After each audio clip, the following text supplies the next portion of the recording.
Assalomu alaykum. Bu video murojaatim Oktagol ligadagi yangi chiqib kelayotgan jangchilarga bo'ladi. Odilxon, Saturn, Tyson, Mayslar kar qilib garang qilib yuborishdilar. Bir-biriga vizur tashlab bu Erkabulan qaydasin deb Erkabulan deb garang qildilar. Bu boshni og'ritib oldilar. Mana Erkabulan ham keldi O'zbekistonga yaqinda. Temur Likulin, Pikullarni to'g'rilab unga O'zbekiston nomidan chiqdi. Hamani sharmanda qilib, necha yillik boksni qadr-qimmatini yer bilan bitta qildi. Dunyo bo'yicha O'zbekiston boksda birinchi o'rinda turadi pashti. Juda ham zo'r boks. Reytingi boksi juda ham zo'r O'zbekiston.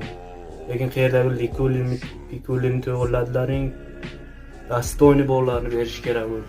Amerika bilan o'z ustida ishlagan, hozir juda ham yaxshi o'z ustida ishlab, mehnat qilib, Amerikada mehnat qilib, juda ham zo'r o'zgarish qilgan.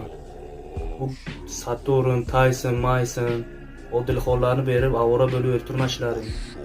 Man uraman uni inshaalloh. Keyin Golddan kasi albatta. Okey O'zbekistonda. Короче, man Tojikistondan uraman. Keyin Fazliddin urishman. Qarshi dastoyni bollarni berdilar nimaga. Erkabulanga u haqida patsani detski panyatkalarni bermalaring.